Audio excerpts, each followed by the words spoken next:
Ça, dès que les intellectuels foutent quelqu'un à la trappe, c'est au moins le signe que c'est pas un machin Lévy, là. Ouais.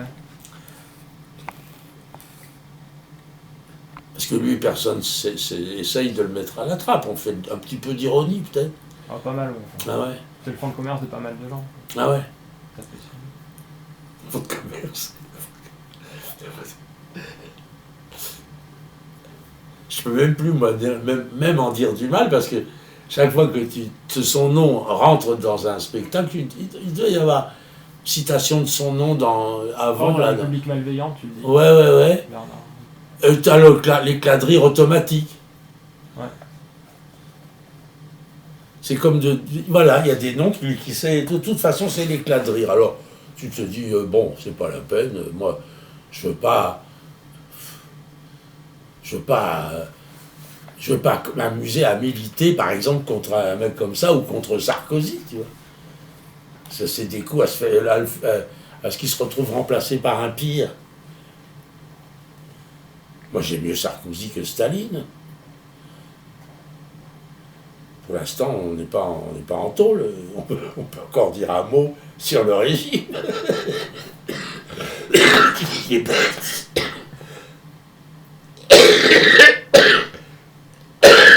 Mais enfin, on ne peut pas.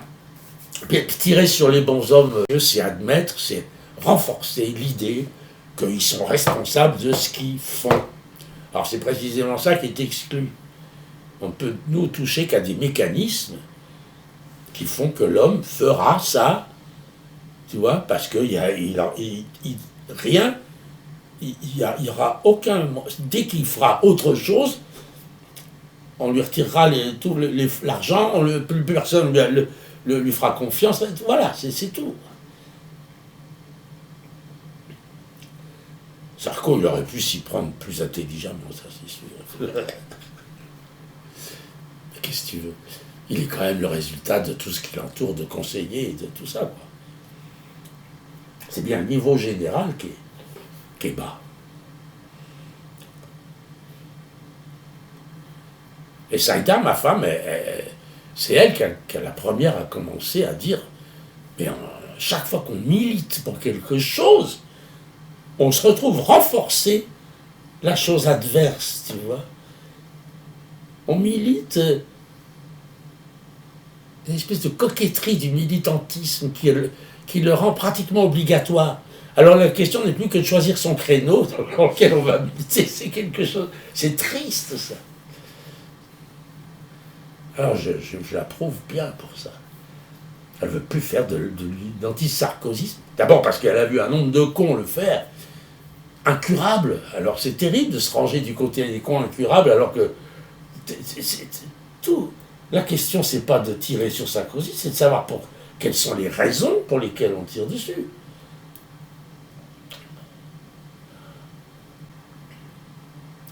C'est devenu vraiment un métier, quoi. Les choses ne doivent pas être un métier. Sinon, voilà, les métiers sont protégés et on a au moins la garantie que celui qui a du boulot à tel endroit, c'est pas le meilleur dans sa branche, quoi. Parce que s'il était le meilleur dans sa branche, il n'aurait pas de boulot.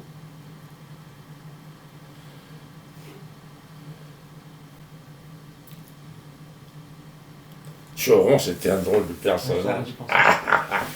L'ancien militaire, enfin, alors c'est drôle de voir à une même table Volinsky, Cavana, comment il s'appelle, Cabu, machin, Rézère, et puis de voir Choron qui prend les dessins qu'ils sont en train de faire ou les trucs, tu vois, comme le prof. Ouais, le chef. Alors qu'il ne les paye pas, alors que tout ça a aucune importance. Alors si vous si vous croyez qu'on va se marrer avec ça, alors là, tu vois, ça vient de là, les couvertures auxquelles on a échappé, tu vois. Et c'est drôle de voir le plus con de la bande, le chef. Il est con comme un balai, tu vois. Enfin, je veux dire, non, il est plein de bon sens, mais c'est la brute de base, quoi. Et de voir Choron en train de dire à Rézère, Alors je vois pas. Alors, où c'est que tu vois, où tu vois de quoi se marrer là-dedans. Alors là, vraiment, alors, je vois pas. Réserve, tout petit garçon, tu vois. Puis en fait un autre. Puis...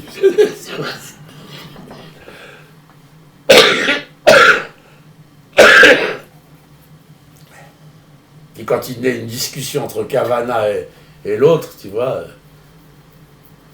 ça donne à l'arrivée. Mais arrête, tu fais chier, tu sais tout, toi.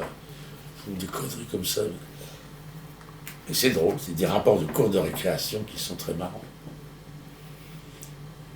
Là, c'est pareil, pour que l'anarchie, entre guillemets, fonctionne dans certains domaines, il a fallu un côté chef qui s'occupe de l'économique sans rien dire à personne, en magouillant à droite et à gauche pour que ça marche. Eh ouais. Eh oui, mais attends, Choron, il avait un avantage, c'est que d'une part, il jouait les chefs, mais d'autre part, on se foutait carrément de sa gueule, enfin, tu vois. Je sais pas, moi, tu vois, t'as envie de faire comme lui. Il savait, il se comportait comme le gorille de service, mais, et puis d'autre part, il assumait vraiment toutes les corvées. C'était vraiment lui la bonne, quoi. C'est lui qui restait le soir pour assurer le petit bal des vendeurs d'Harakiri pour pas qu'ils soient tout seuls à rentrer dans leur taudis, quoi.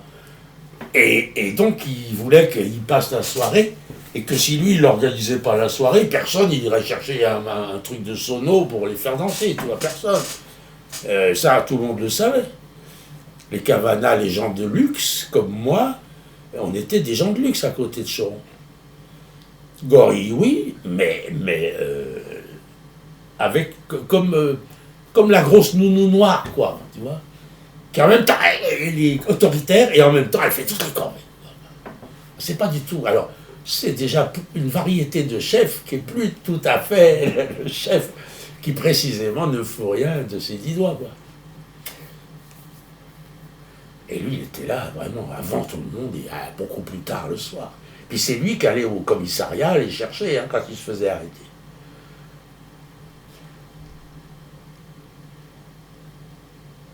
Et t'as suivi un peu les journaux qu'il a essayé de relancer après, tout ça? Non. Globalement, ça me gonflait quand même, tu vois, de faire du journalisme. J'étais pas chaud du tout. Pour moi, il y a quelque chose qui est sans coudée au-dessus de l'écriture. C'est l'écriture dite. Si tu regardes ça comme code de communication, tu vois, c'est infiniment plus complexe. Un mot, selon le ton que tu lui donnes, n'est plus du tout le même. Tu peux dire mais je ne t'en veux pas, merde, tu vois, ou tu peux dire je ne t'en veux pas, merde. Voilà. Ça n'a plus du tout le même sens. Donc, on ajoute à tout ce qui est textuel, on ajoute un choix énorme, tu vois. Un acteur, s'il n'est pas auteur de son interprétation, laquelle interprétation apporte autant que le texte qui dit, c'est pas un bon acteur. Ça ne veut pas dire qu'il serait capable d'écrire le texte qu'il dit, mais qu'il est capable de lui donner un aspect que l'auteur n'a absolument pas voulu. Il peut faire le contraire.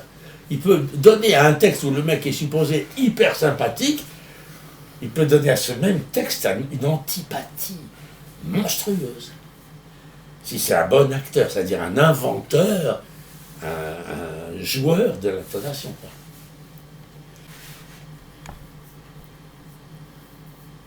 Il arrive qu'une troupe en hiérarchie, qui a tous les boulets aux pieds, puisqu'elle a les subventions, la hiérarchie, arrive à faire un bon spectacle. J'en ai pas vu récemment, mais enfin, j'y crois. Saïda, elle en a vu 2, dont l'un, elle l'a trouvé bien. L'autre, c'est le journal d'info de Gogol. C'est sympa, le journal d'info de Gogol, mais ça n'est bon que folkloriquement, à cause de cette Russie qui nous dépeint, mais le texte n'est pas costaud. J'entends parler du journal d'un fou depuis que le premier mec l'a monté, c'est-à-dire vers 60. Je croyais que le texte était d'une force, une folie terrible. Puis voilà que je le lis, là, il y a 4 jours. C'est vachement sympa pour ce qui est de décrire la Russie, mais quant à la folie, elle est bien modeste, quoi. Elle est bien... Je croyais pas du tout que c'était Guignol, quoi. Or, c'est un petit peu Guignol, quoi. Le mec, il est fou parce il entend parler des chiens dans la rue entre eux, tu vois, et tu vois, le fantastique a fait un bond en avant énorme depuis Gogol. Alors, cette vénération de Gogol, il est vrai que quand il fait une nouvelle, elle est extrêmement claire. On la voit, on voit ces personnages très très très bien, ça c'est vrai. Et pour dire en scène, qu'est-ce qui a pu leur traverser l'esprit de venir dire une histoire pareille en scène? Elle ne se justifie pas du tout. Elle est parfaitement bien pour être lue, mais... En fait, je suis quand même flemmard. Et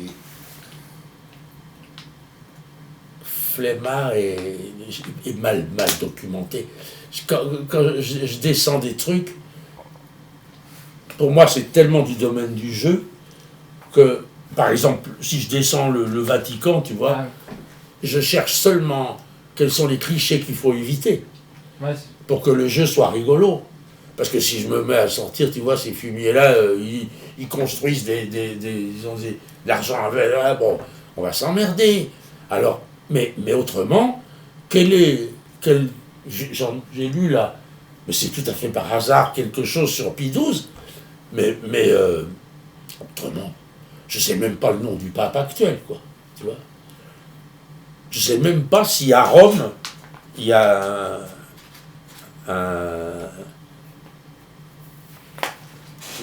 ce monsieur, comment ça se... À Rome, il y a un archevêché, tu vois. Mais moi, du coup, l'épiscopat de Rome, je sais même pas si ça existe, tu vois. Je suis pas un documenté, moi. Ce sont que des idées. Mais vu que moi, comme je le sais pas, je te prends l'exemple de Sartre, mais c'était pareil, le truc sur Berlioz, je me demande toujours à quel point c'est une thèse qui peut se défendre au premier degré derrière.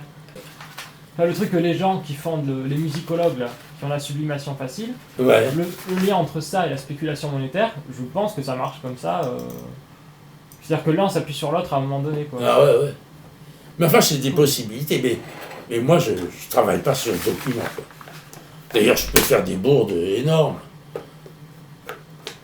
Et l'autre soir, je soutenais que le XIe siècle anglais, il n'y a rien comme document sur le XIe siècle anglais, et d'ailleurs chez nous non plus, que tout est reconstitué artificiellement, etc.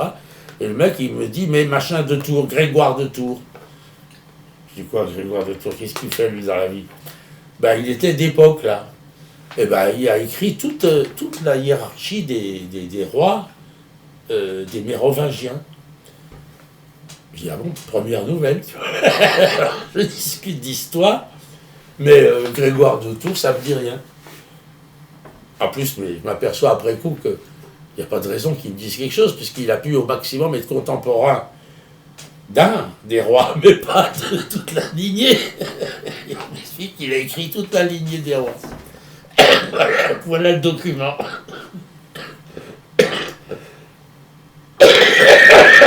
C'est pas la peine d'aller demander s'il s'est trompé ou s'il s'est pas trompé. En plus qu'à l'époque, on n'avait pas à prouver ce qu'on disait. L'idée même d'avoir à le prouver était cocasse. Les gens qui parlaient au roi d'Amérique, ils leur mettaient des moutons dans les arbres, tu vois, l'arbre à moutons, enfin des choses. On était très étonnés, c'était l'exploration d'un pays inconnu. C'était pas quelque chose... il n'y avait pas d'état d'esprit scientifique, tu vois. Est-ce qu'il peut y avoir des arbres à moutons avec des vrais moutons dans l'arbre, tu vois? C'est ce que le mec écrit en détail. Ou je ne sais plus si c'est la Pérouse ou comme ça, tu vois, ou un mec d'après Colomb et tout ça. Mais enfin, c'est un rapport au roi sur... alors, te raconter sur l'or, sur les rivières d'or qu'il peut y avoir chez les Incas et tout ça, tout est parfaitement faux, mais sans... comme le rapport d'un petit garçon sur ce qu'il a vu, quoi, à Disneyland, c'est extraordinaire. Allez, faut que vous bougiez parce que... À quelle heure Est-ce que tu pourras donner, enfin, que je la note, la référence du bouquin